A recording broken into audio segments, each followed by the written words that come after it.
Autoline Daily is brought to you by Bridgestone. For drivers who want to get the most out of their cars, it's Bridgestone or nothing. Dow Automotive Systems, improving durability and increasing design flexibility with Betamate structural adhesives at dowbetamate.com. And by Hyundai. Experience the 2011 Hyundai Sonata today at HyundaiSonata.com. This is Autoline Daily for September 26, 2011, and here is what's happening in the wonderful world of the automobile. The economic headlines these days look as dire as they come. The global economy is slowing down. The financial system is tottering. Unemployment is stubbornly high, and yet car sales are doing pretty good. Sales in the American market are expected to finish strongly this month, up ahead of last month. And Ford says sales of its F-Series pickups are the best they've been in 5 months. And it's not just in the U.S. Ford reports that global sales were up more than 7% last month, and that includes a 12% increase in Europe. Yeah, despite all the headlines about the meltdown in the Eurozone, sales were up there. They were also up in South America, the NAFTA region, and Asia. In fact, the only major markets where sales were down were in India and Japan. So how come car sales can be going so strong in the face of so much dire economic news? Because as bad as things seem to be, the vast majority of people still have jobs, and they need cars, especially since so many of them postponed buying one during the Great Recession of 2008. Forecasting can be a dangerous occupation, but the forecasters say sales are going to get even better, especially in the NAFTA region. Toyota just introduced its first mini car in Japan called the Pixis Space. It's actually manufactured by Daihatsu, a subsidiary of Toyota. Starting price for this K car is less than $15,000. Toyota plans to introduce 2 additional mini models in Japan, but has not announced when they'll go on sale. Overall, the company is aiming to sell some 60,000 mini cars a year in Japan, a modest number compared to Honda, which moved 160,000 of them last year.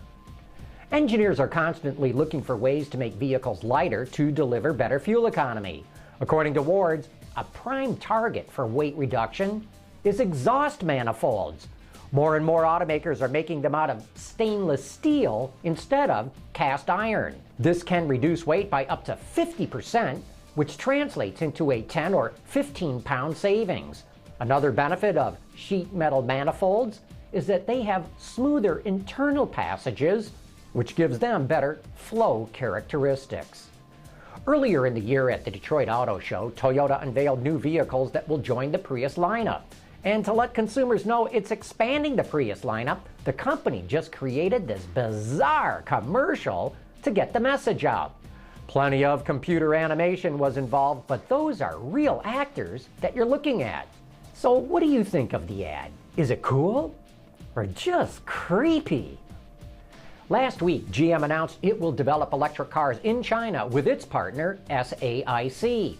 Now Bloomberg reports Ford is considering doing the same.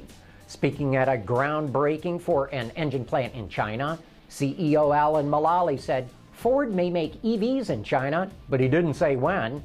Automakers have to share their EV technology with their Chinese partners in order for the cars to qualify for tax credits. The government wants 1 million EVs on the road by 2015. At the same event, Mulally also said Ford is considering introducing Lincoln into the Chinese market as well. I'm Isaac Bouchard, outside of Vancouver, British Columbia, and I'm driving on the wrong side of the car.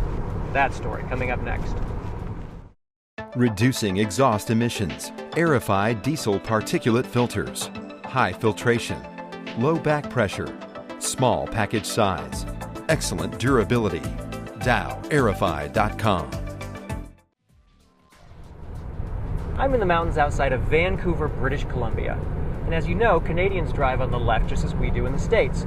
I'm in a right-hand drive car. But that's not the only unusual thing about this Mazda. This is an advanced prototype for what Mazda is calling their SKYACTIV technology. SKYACTIV is our Mazda completely new technology for futures. Of course, we had a lot of the severe condition for CO2 reduction or fuel economy for each regions, North America, Europe, Japan, everywhere. We have to reduce dramatically for CO2 emission and fuel economy. Therefore, we decided to develop a completely new technology for all of the vehicles. But we are Mazda. Therefore, we have to maintain zoom, fun to drive feeling. Therefore, this both requirement must be met. The way Mazda met those engineering challenges was to redesign 6 key elements that, among other things, take weight out of the car to increase both fuel economy and to decrease emissions. So when they're released, SKYACTIV vehicles will offer one of 2 new engines, a gasoline or a diesel, 2 new transmissions, a manual and an automatic, as well as a new body and a new chassis. Everything lighter, stronger, and more efficient than current models. I think SKYACTIV is a way that we can reinforce our engineering prowess. In other words, it can reinforce what we stand for as a company. And we are an engineering company that just happens to sell cars, I think sometimes is the way it feels. And that'll reinforce that with the consumers. And it'll reinforce our image, and it'll give us kind of some small company creed that maybe today our racing gives us. But this engineering will develop and continue to push that along. SKYACTIV fits perfectly within Mazda's legacy of groundbreaking, iconoclastic engineering. Things like the rotary engine and the reinvention of the affordable sports car with the Miata. This prototype is our first taste of what's to come. Up next, the freshened Mazda 3 with a SKYACTIV engine and SKYACTIV transmission. That'll be followed by the first full SKYACTIV Mazda, the CX-5 in 2012. In Vancouver, British Columbia, I'm Isaac Bouchard with Autoline. Thanks for that report, Isaac. And that wraps up today's report on the global news in the automotive industry. Thanks for watching. We'll see you tomorrow.